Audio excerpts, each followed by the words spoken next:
Saturday, 3 p.m. up at Cbus Super Stadium on the Gold Coast with the Titans hosting the Dragons.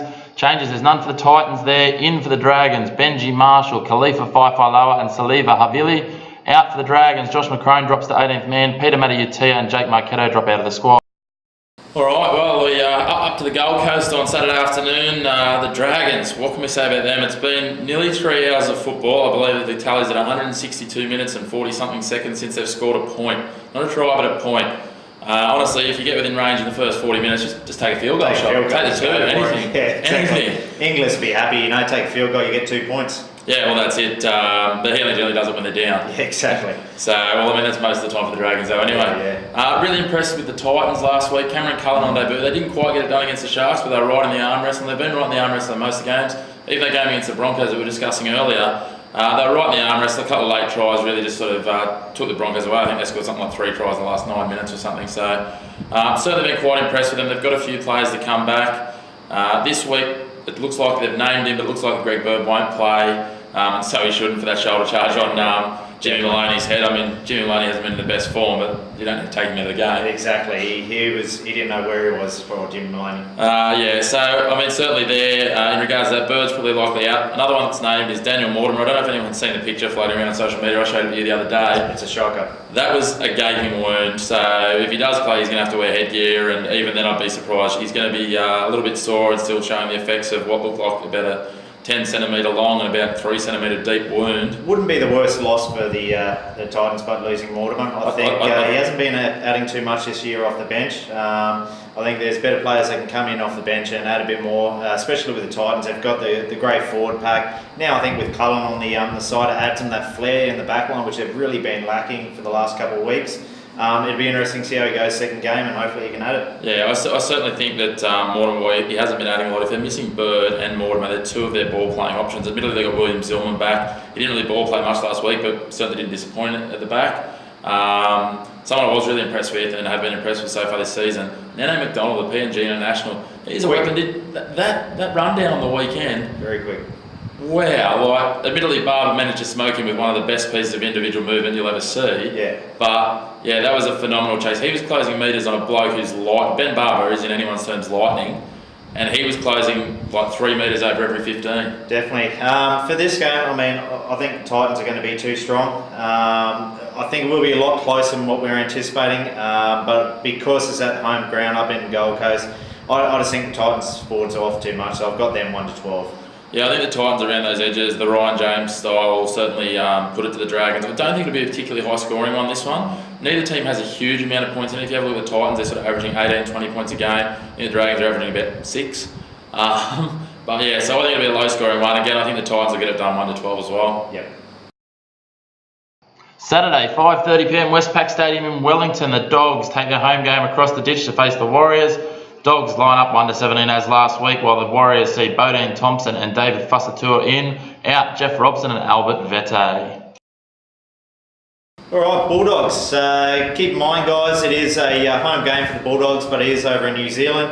Bulldogs, I think they've been inconsistent this year. It must be really tough for Des to figure out which team's going to run out this coming week, but I think they've been strong. They've certainly been strong when they've hit their stride, but then they have those performances in them that, fortunately it came against the Raiders the other week for me, where blokes literally just go missing. It looked like they turned up with 10 guys, and that's the thing, it's not that the whole team's off their game, so it can't be turnarounds and stuff like that, it's just guys it's like they're not interested in being out there. Yeah, Umbai didn't even look like he wanted to be there last week, so hopefully he steps it back up. He's had some career form at the moment, so hopefully he can bounce back and get another win.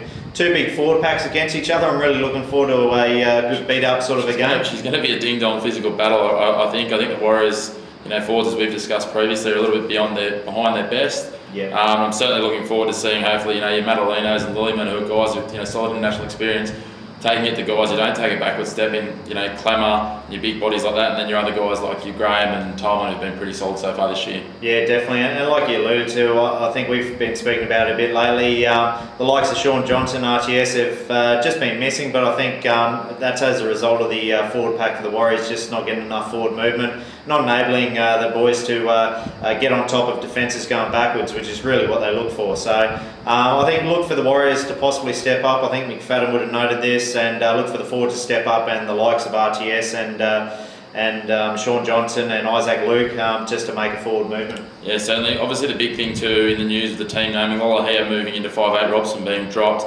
I think with Robson being out and him being the straightener, so to speak, in that side, I think Sean Johnson actually needs to go up the line. I think that might be what Andrew McFadden's trying to achieve here. He's going to become not the less creative half, but take on the line. That's when he's good. Taking on the line, late footwork against lazy, tired forwards with the less interchanges and a big forward pack they're taking on. That's what he needs to do. Yep. And then just let Lolohea do what he does, like that magical kick the other week where he just kicked it back across the infield like he knew blokes were going to be there. He does some magical stuff. He's going to cost you a few, he'll drop a few, he'll make a few mistakes. He's only young. But I think if Sean Johnson can straighten himself up and take the team forward on the back of forwards going forward, then they'll certainly be right in this. In saying that, I just think the Dogs are going to be too strong. Even if only 12 or 13 turn up, I just think they're going to be too impressive, and I'm going to be taking them 1-12 in Wellington.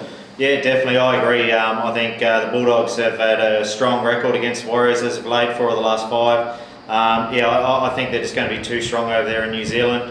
They do like going and travelling to New Zealand. They've got a decent record over there. So I've got Bulldogs 1-12. Saturday, 7:30 p.m. from Suncorp Stadium, the Brisbane Broncos host the Newcastle Knights. The Broncos, same lineup as last week, while the Knights welcome back Sione Mata'utia, Jalen Feeney making way. Alright, so Saturday night up in Brisbane at Suncorp, the Broncos are absolutely flying high. They're in red hot form. A few of their guys were off their game last week and they still dominated, so that's certainly something to note there when they put an effort in like they did against the Dragons. Yeah, definitely. On the other hand, Knights, I thought the 4-pack did really well last week. The inclusion of Sims. Tarek Sims certainly made a huge difference. I mean, he is a mountain of a man, but just makes that bit of an inclusion. I think the rest of the Newcastle boys were buoyed by it. There was that enthusiasm back into the ground, and I think having that home ground really helped them as well. That's it, yeah. Well, I think it definitely helped. The fact that they were able to get their home fans to throw a second ball on the field didn't hurt. It did. They won't be having any of that up in Brisbane. But yeah, Tarek Sims, certainly, pretty much as we talked about the other day, Tarek Sims stepped up and Ashton Sims went, holy shit, I've got to follow. Like, he played reasonably well. Like, he wasn't out of his skin, but did quite well. A few of the other guys stepped up. Still some issues in that back line, and I see Jalen Feeney's been dropped this weekend, and Australia's youngest kangaroo, Sione Mata'utia, comes back in. If they can get some consistency in that back line, and the forwards continue to roll forward, they've got a pair of halves who, are both playing all right footy considering what they're working with. Yep. Hodkinson obviously an Origin half, Mullen a former Origin half, and playing some good running football that looks promising in windows. But again, it comes down to that fact of even against the Tigers on the weekend, they didn't put together 80 minutes of football and were lucky to get away with the result just because basically they played okay and the team they came up against played not so well. Yeah, definitely. Be interesting to see how the Broncos go this week. Obviously, Benny Hunt and Josh Maguire have had a bit of a kiss and a make-up after the rat issue that they've been talking about. So, there's a bit of disjointment in the team, but apparently it's not affecting the way they're playing, especially last week. It certainly doesn't look like it on the field. And something to take into consideration, the last 4 matches that these two sides have played, average score of about 40-12 for the Broncos. Yeah. Since I think it's about 2012, the Knights haven't really got close to them when they had that 18-all draw. And you look back to then, and that's when Wayne Bennett was at the Knights. So exactly. Certainly for me, I just think the Broncos are too strong. I look for James Roberts to fire again. He's a little bit quiet last week, and I think the Broncos, on the back of what they've got to put on the paddock, will get this one done 13+. Yeah. Basically unoriginal again. I've gone Broncos 13+. I think just the edges, you'll see plenty of points if you've got your Oates and your Roberts in your super coach team. I think they're going to score plenty of points, and I think that's where a lot of their tries are going to come. All right, thanks guys again for tuning in. Another great weekend of footy ahead of us. Some cracking matchups and some certainly intriguing ones with some interesting ins and outs and some possible late changes. As always, make sure to have a look at our website, www.primaxsports.com. Plenty of content on there for rugby league and other sports. Check out our YouTube channel as well, youtube.com/primaxsports. Don't forget to follow us on Snapchat as we chuck some content on there about the footy as well. And as always, give us a like and share on Facebook. If there is anything you'd like to see added or removed, or any thoughts you have, you think we're absolute lunatics on what we're tipping, then feel free to comment below. We're not going to take too much offence. Anything you said to us is nothing worse than what gets dished around here. So, yeah, thanks again for tuning in. Good luck on the punt this weekend and enjoy the footy. Cheers.